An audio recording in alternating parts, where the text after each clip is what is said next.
I never thought I'd be filing a police report over a leaf blower. But there I was at the Phoenix Police Department's North Mountain Precinct, explaining to Officer Rodriguez how my professional landscaping equipment had vanished from my locked storage shed. My name is Frank Ashford, and I've lived in the Saguaro Ridge community in North Phoenix, Arizona for about 3 years now. I run a small landscaping business on the side, mostly weekend work for clients around the valley. Nothing huge, just enough to supplement my income from my day job as an IT consultant.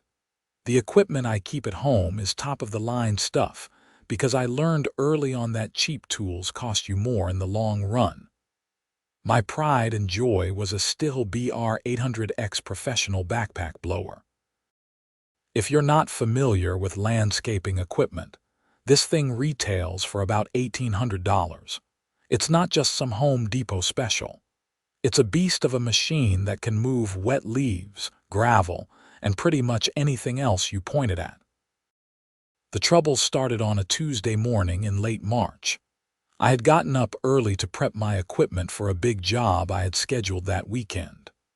A client in Scottsdale wanted their entire 2-acre property cleaned up before a wedding they were hosting.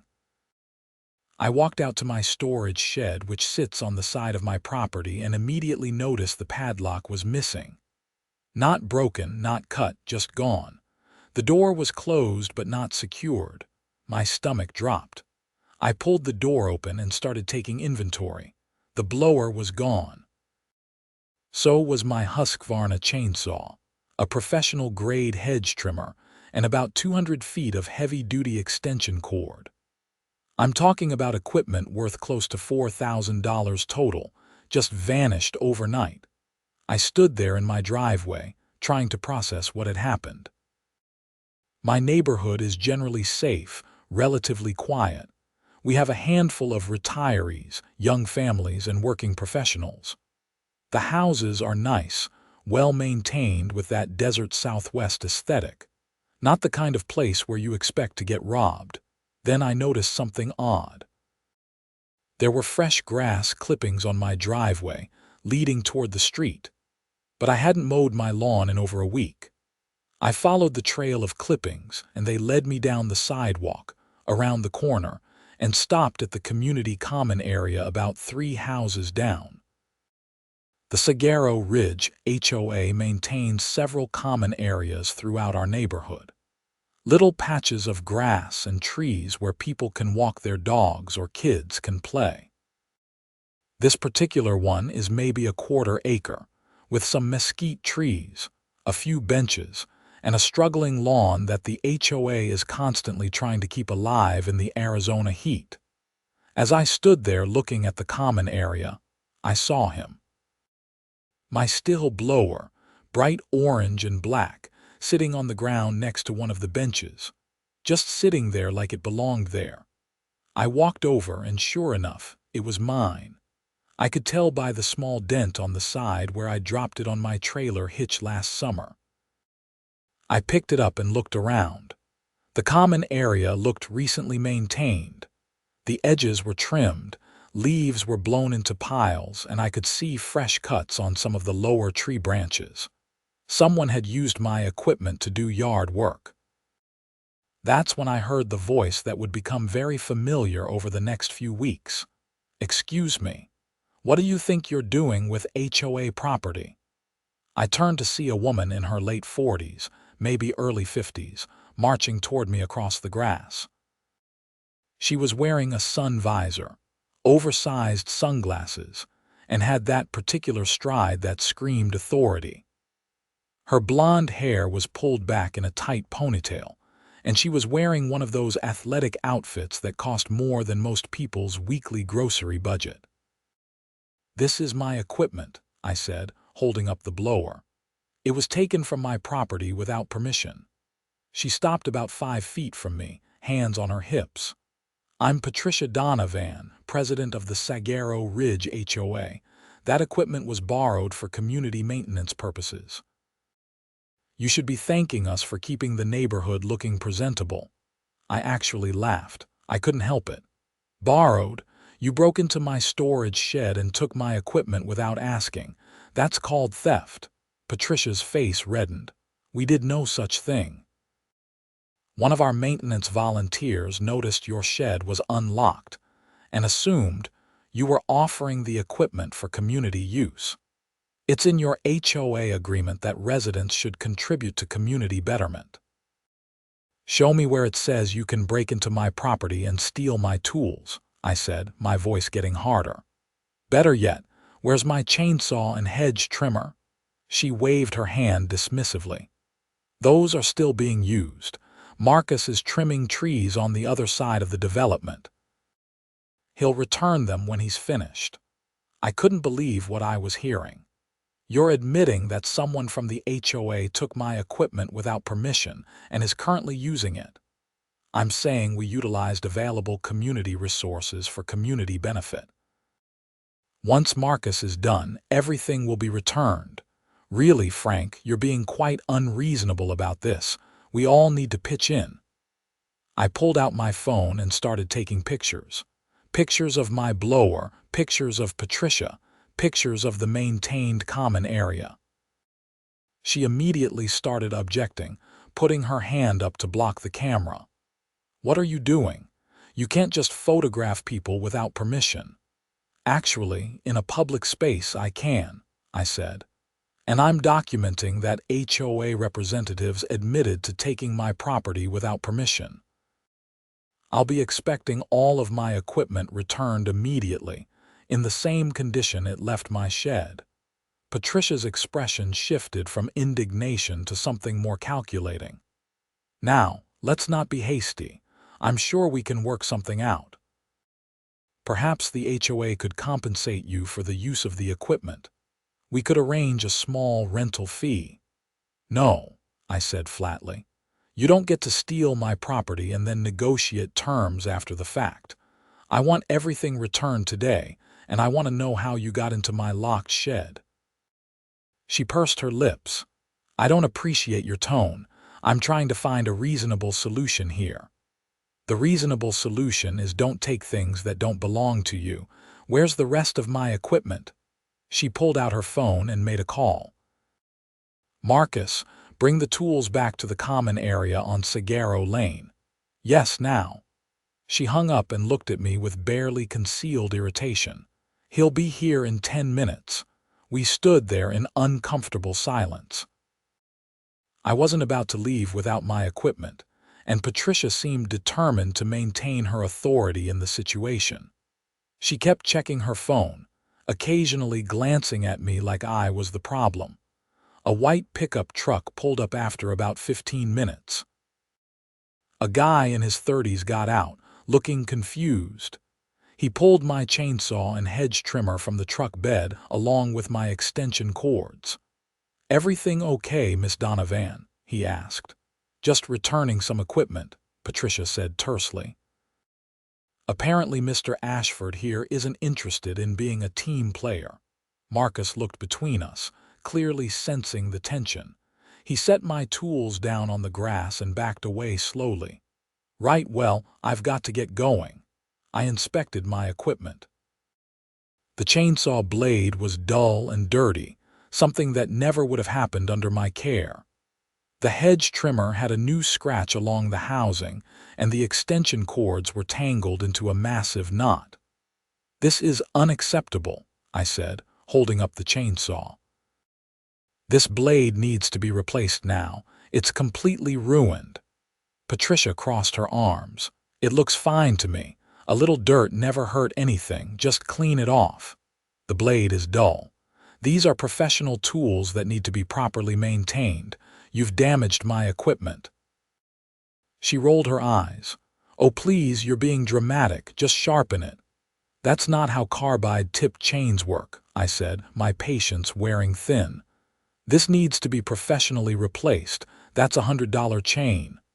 Well, that's not the HOA's problem. You should have used better quality equipment if you were going to let people borrow it. That was it. I gathered up all my equipment, loading it into my arms awkwardly. You didn't borrow anything. You stole it. and you're going to be hearing from the police about this. I walked back to my house, made 2 trips to get everything secured in my shed, and then I installed a new, heavy-duty padlock. Then I drove straight to the police station. Officer Rodriguez listened to my story with the patient expression of someone who had dealt with HOA disputes before. "So you have your property back?" he asked. "Yes, but it's damaged, and they admitted to taking it without permission. That's theft, isn't it?" He leaned back in his chair. "Technically, yes, but since the property was returned, this becomes more complicated. What's the value of the damage?" "The chainsaw blade alone is $100. The entire saw needs to be serviced now because they used it improperly. I'm looking at probably $300 in repairs and replacement parts. Plus, they used at least $20 worth of fuel and bar oil." Rodriguez nodded and started typing. "And you want to file a formal theft report?" "Yes. I need documentation of this. I have a feeling this HOA is going to be a problem, and I want a paper trail." He printed out some forms and had me fill them out. I provided photos, Patricia's name, and a detailed description of the missing items and their condition when returned. He assigned a case number and handed me a copy. "We'll follow up with Miss Donovan and the HOA board," he said. "In the meantime, keep your property secured and document any further interactions with them." I thanked him and left, feeling slightly better about the situation. At least now there was an official record. 2 days later, I received a letter from the Saguaro Ridge HOA. Not an email, a physical letter, delivered via certified mail. I had to sign for it and everything. That should have been my first warning that things were about to escalate. The letter was printed on fancy letterhead with the HOA logo and was signed by Patricia Donovan in her capacity as board president. It informed me that I was in violation of HOA Covenant Section 7.3, which apparently prohibited running a business from residential property. The letter stated that my landscaping equipment constituted commercial business assets, and therefore, I was in breach of my HOA agreement. I was given 30 days to remove all commercial equipment from my property or face fines of $100 per day. I read the letter 3 times, each time getting angrier. This was retaliation, pure and simple. I had lived here for 3 years with my landscaping equipment, and suddenly it was a problem right after I filed a police report. I dug out my HOA covenant, the thick packet of papers I had signed when I bought the house. I found Section 7.3. It prohibited running a storefront business or conducting business activities that created excessive traffic, noise, or disturbance to neighbors. Nothing about storing equipment. I did my landscaping jobs off-site. I wasn't running a business from my home. I was just storing tools there. I called the police station and asked to speak with Officer Rodriguez. He wasn't available, but I left a detailed message about the HOA's retaliation letter. Then I did something I should have done earlier. I called a lawyer. Martin Hayes was a real estate attorney in Phoenix who had handled my home purchase 3 years ago. He was in his 60s, experienced, and had a reputation for not taking nonsense from anyone. I explained the situation over the phone. "Come in tomorrow morning," he said. "Bring everything. The police report, the HOA letter, your covenant agreement, photos, all of it." The next morning, I sat in Martin's office in a high-rise in downtown Phoenix, spreading documents across his desk. He read through everything carefully, occasionally making notes on a legal pad. "This is pretty clear-cut," he said finally. "They committed theft, they damaged your property, and now they're retaliating against you for reporting it. The covenant section they're citing doesn't apply to your situation at all. So what do I do?" He leaned back in his chair. "First, We send them a formal demand letter. We itemize the damage to your equipment and demand full compensation. We also demand they retract their violation notice and provide written assurance that no further retaliation will occur. We give them 10 business days to respond. And if they don't, then we file a civil suit. We sue for the property damage, legal fees, and if we can prove malicious retaliation, we might be able to get punitive damages as well. Martin's fee was $200 for the initial consultation and to draft the demand letter. I paid it gladly. By the end of the day, a formal letter was sent via certified mail and email to Patricia Donovan and all members of the Sagaro Ridge HOA board. I thought that would be the end of it. I really did. I figured once they got a letter from a lawyer, they'd realize they had screwed up and would want to settle quietly. I was very, very wrong. 3 days after the lawyer's letter was sent, I came home from work to find a bright orange notice taped to my front door.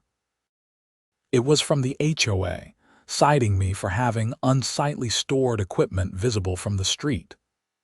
There was a grainy photo attached showing part of my storage shed, which was visible from the street if you stood at a specific angle. The next day, I got another citation. This one was for my grass being a 1/4 inch too long, according to HOA standards. I had literally mowed 3 days earlier. The day after that, another citation.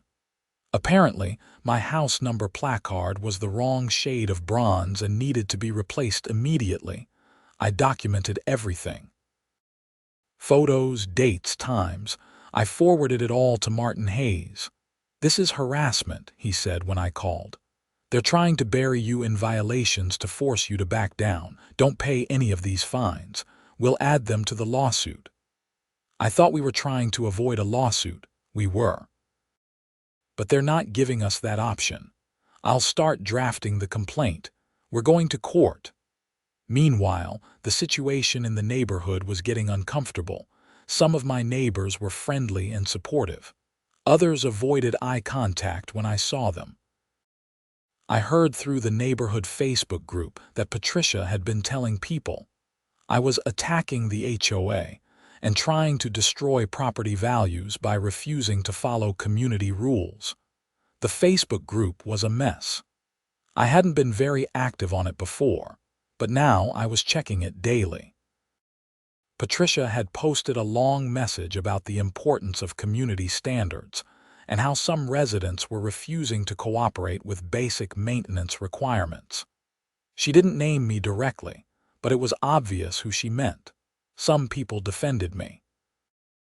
A guy named Tom from 2 streets over wrote that the HOA had gotten too aggressive with enforcement. A woman named Lisa shared her own story about getting cited for having her trash cans visible from the street for 15 minutes after trash pickup. But others supported Patricia. They talked about property values and maintaining standards, and how people knew what they were signing up for when they bought into an HOA community. I stayed out of it. Martin had advised me to avoid engaging on social media, as anything I said could potentially be used in court. One evening in early April, I got a call from an unknown number. I almost didn't answer, but something made me pick up. "Is this Frank Ashford?" a male voice professional. "Yes, who's this?" "My name is David Chen. I'm on the HOA board for Sagaro Ridge. I'm calling unofficially just to talk if you have a minute."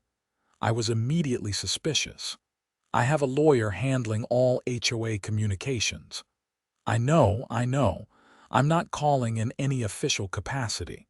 Look, I voted against the violation notices they've been sending you. I think Patricia is handling this all wrong. She's out of control, frankly, and the other board members are too intimidated by her to push back. "Why are you telling me this?" There was a pause. "Because this needs to stop before it gets any worse. I've been on this board for 2 years, and Patricia has become increasingly aggressive with enforcement. You're not the first person she's targeted, just the first one to push back with legal action. I think you're right to do it, for what it's worth. I appreciate you saying that, but I'm not dropping the lawsuit. I'm not asking you to. I'm actually hoping you'll go through with it.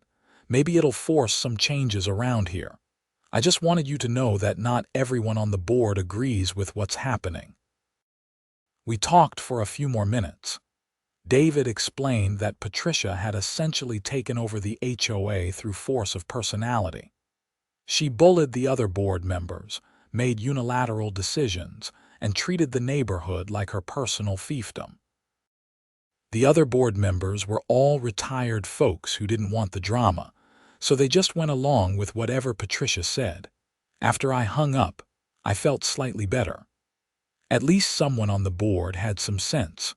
The lawsuit was filed in Maricopa County Superior Court in mid-April. Martin Hayes put together a comprehensive complaint outlining the theft, property damage, retaliation, and harassment. We were suing for $3,000 in equipment damage and repairs, legal fees, and compensation for the stress and time spent dealing with the HOA's harassment. The HOA was officially served a week later. I wasn't there, but I heard through the neighborhood gossip chain that Patricia had gone ballistic when she received the papers. The HOA's response came through their lawyer, a firm in Scottsdale that specialized in HOA defense. They denied everything. According to their filing, Marcus had found my equipment unsecured and stored it in the common area for safekeeping. The damage to the equipment was pre-existing. The violation notices were legitimate enforcement actions unrelated to any alleged dispute. It was all nonsense, but that's what lawyers do.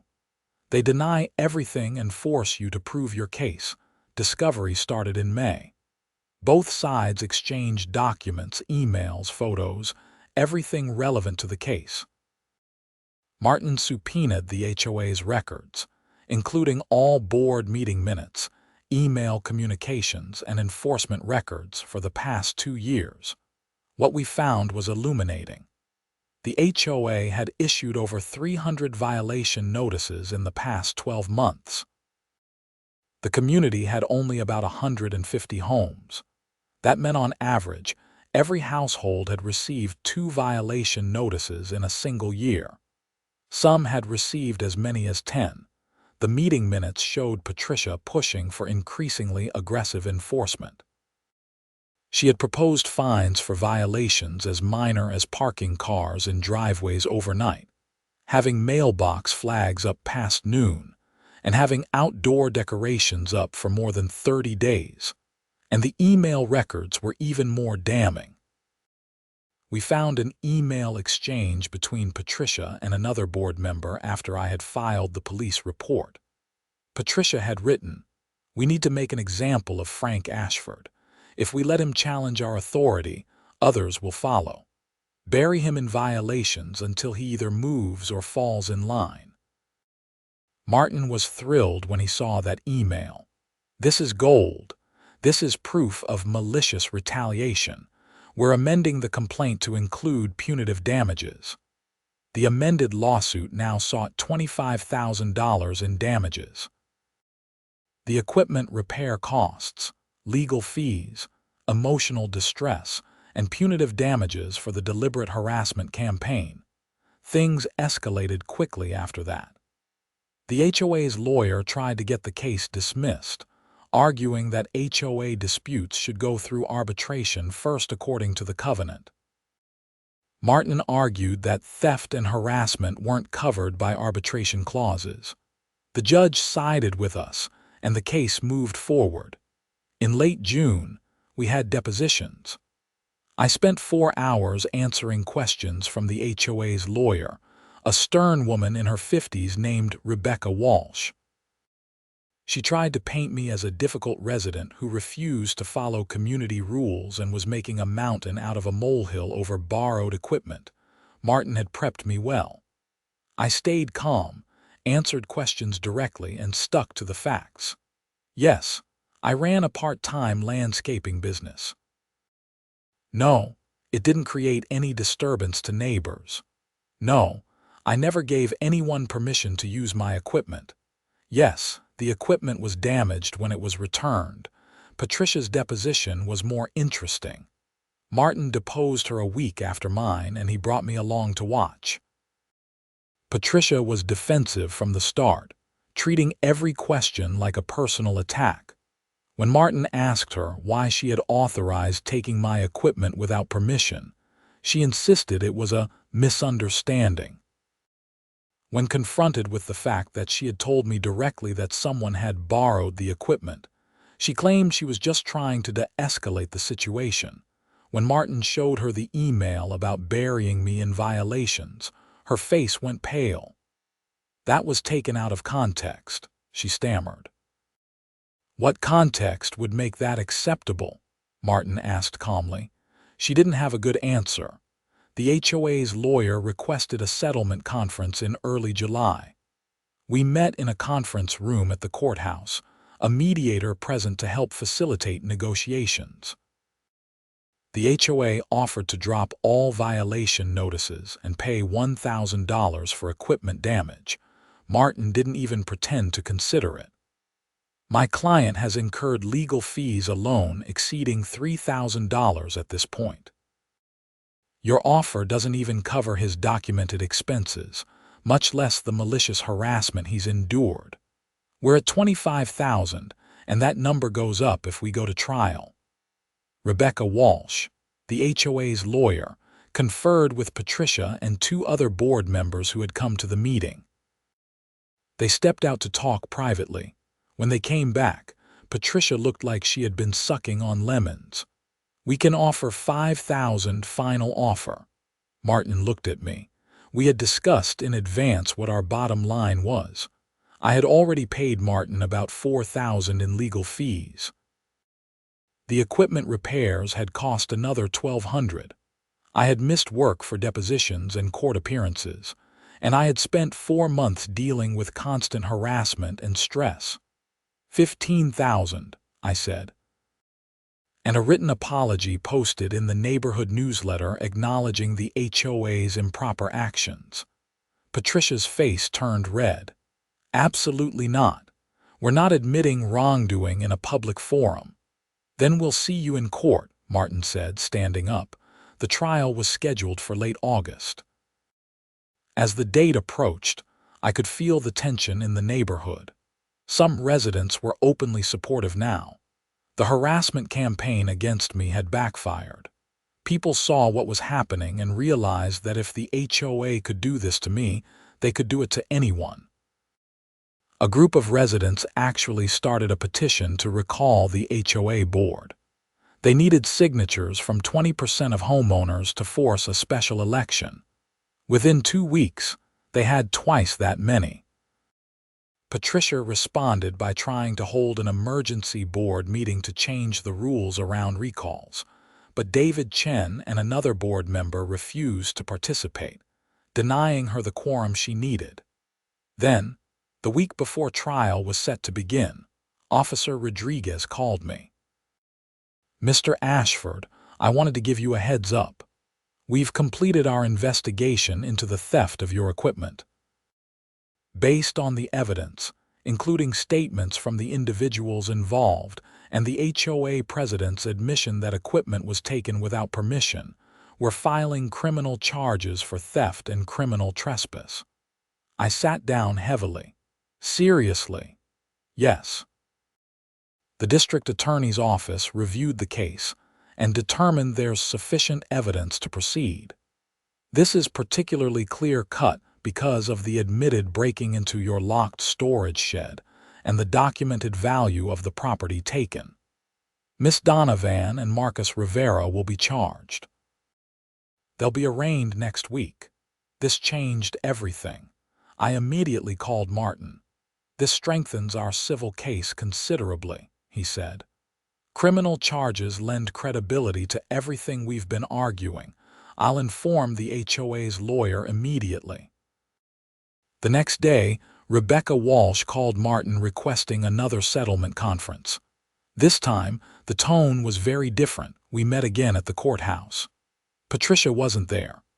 Instead, David Chen and two other board members represented the HOA. Rebecca Walsh looked tired. "The board has voted to authorize settlement up to the full amount demanded," she said without preamble. $15,000, payment within 30 days. However, we cannot agree to a public apology. The board is concerned about potential liability issues with other residents if we admit wrongdoing publicly. Martin looked at me. The criminal charges had been filed. Patricia was going to face consequences regardless of what happened in civil court. The public apology felt less important now. "I want the money, plus a guarantee that all violation notices issued to me in the past 6 months are rescinded and removed from my property file. And I want written confirmation that my landscaping equipment storage is compliant with all HOA covenants and will not be subject to future enforcement action." David Chen nodded immediately. "We can do that. Frankly, we should have done this months ago." Patricia acted outside her authority, and the board takes full responsibility for not reining her in sooner. The settlement was drawn up that afternoon. $15,000, paid via cashier's check within 30 days. All violations rescinded. Written confirmation of equipment storage compliance. Both parties to release all claims against each other related to this matter. I signed it, along with David Chen and the other board members. Rebecca Walsh witnessed the signatures. It was done. The check arrived 3 weeks later, delivered by registered mail. I deposited it immediately and then transferred $4,000 to Martin Hayes for his legal fees. The remaining $11,000 was pure compensation for the hell I'd been through, but the story wasn't quite over. Patricia Donovan and Marcus Rivera were arraigned in mid-September. Patricia hired a criminal defense attorney and pleaded not guilty, claiming it was all a misunderstanding. Marcus, who apparently couldn't afford a good lawyer, took a plea deal. He agreed to plead guilty to criminal trespass in exchange for probation and community service. Patricia went to trial in October. I had to testify, recounting the entire story again. The prosecution had my police report, photos, the email evidence about retaliating against me, and Patricia's own statements admitting that equipment had been taken from my property. The defense tried to argue that Patricia believed she had authority as HOA president to access community resources, including resident property, for community benefit. It was a ridiculous argument, and the jury didn't buy it. She was convicted of theft and criminal trespass. Given that it was her first offense and the property had been returned, she received a relatively light sentence. 12 months probation, 100 hours of community service, and restitution for my equipment damage. The judge also ordered her to resign from any HOA positions and barred her from serving on any HOA board for 5 years. Standing outside the courthouse after the sentencing, I felt a strange mix of emotions. Relief, vindication, but also exhaustion. This whole thing had consumed 6 months of my life over a stupid leaf blower and chainsaw. Officer Rodriguez found me in the hallway. "How are you holding up?" "I'm fine. It's just been a long process," he nodded. "For what it's worth, I think you did the right thing. Too many people let HOAs walk all over them because they don't want the hassle of fighting back. Maybe this will make them think twice before pulling this kind of stunt again." The recall election for the HOA board happened in November. Patricia's conviction had made the local news, and the entire board except David Chen resigned rather than face a recall vote. New elections were held, and a completely new board was voted in. Their first official act was to review and revise the enforcement policies. implementing much more reasonable standards for violations, and requiring board approval for any fine over $50. David Chen stayed on as treasurer and became something of a neighborhood hero for standing up to Patricia when the rest of the board had been too intimidated. As for me, I kept my landscaping business going. I upgraded my storage shed security with a heavy-duty lock and a motion-activated camera system. Overkill, maybe, but I wasn't taking chances anymore. Life in Saguaro Ridge slowly returned to normal. The new HOA board was reasonable and focused on actual community improvement rather than petty enforcement. They organized neighborhood events, properly maintained the common areas, and generally acted like sensible adults.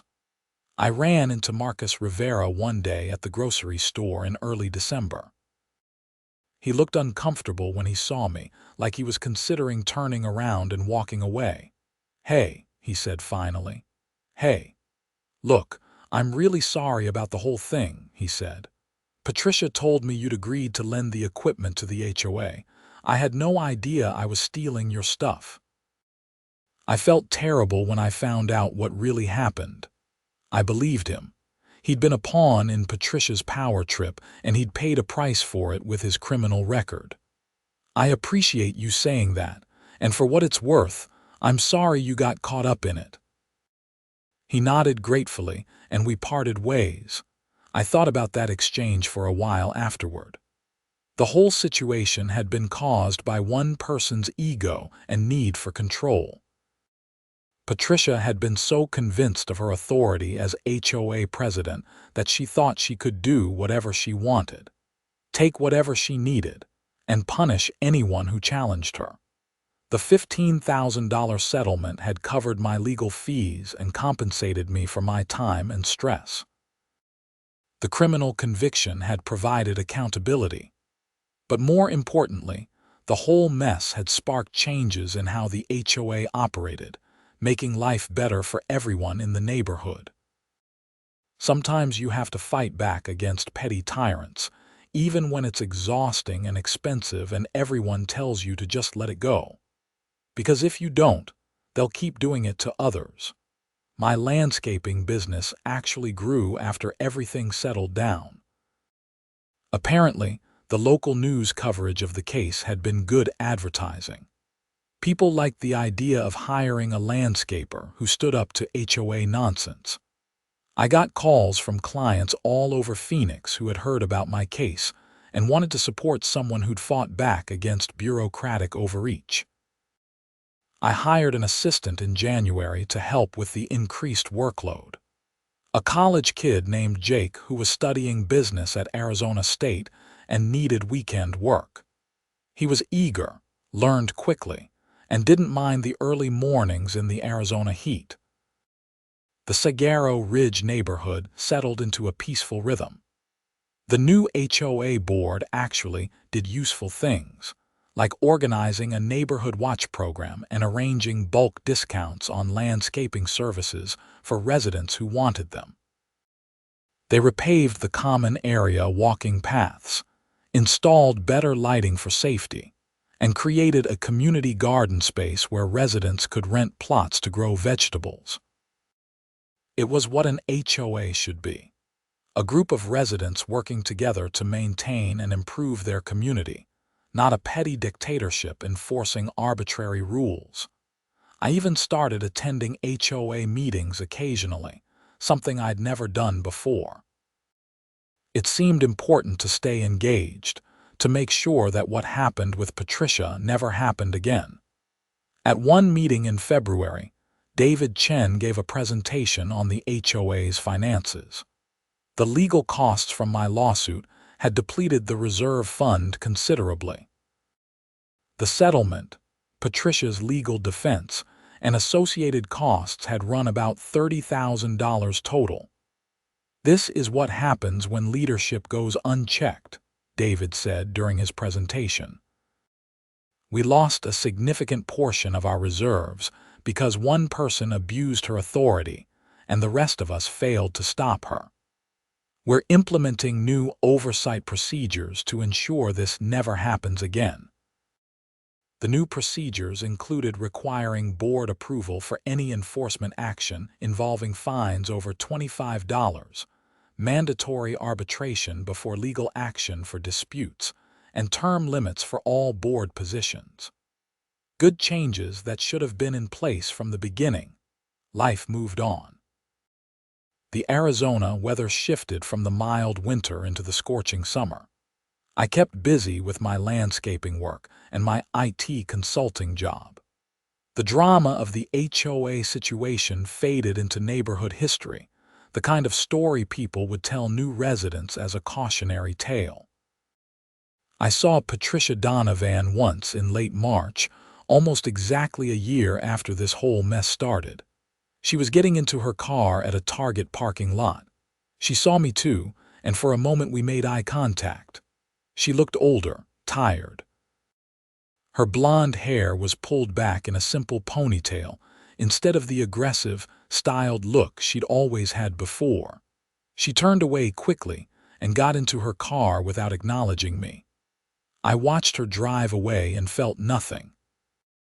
No anger, no satisfaction, just a vague sense of sadness that it had all been so unnecessary.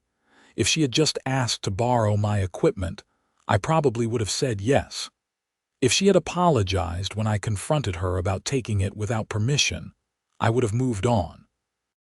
But her need to dominate, to control, to never admit fault, had turned a minor incident into a 6-month legal battle that cost her money, her reputation, and her criminal record. Pride and ego make people do stupid things. I think about that sometimes when I'm working on a landscaping job, running my expensive professional equipment that started this whole mess. That still blower still works perfectly, by the way. I replaced the damaged parts on the chainsaw and it runs like new. They're just tools, ultimately. But they represented something bigger in that conflict. The principle that people don't get to take what isn't theirs, that authority has limits, and that someone in a position of power can't just steamroll over people's rights because it's convenient. The $11,000 I kept from the settlement went into my business. I bought a new commercial-grade mower, upgraded my trailer, and invested in better marketing. My part-time landscaping work became successful enough that I considered making it my full-time job, though I haven't pulled that trigger yet. The IT consulting still pays well and offers stability. My property stays secure now.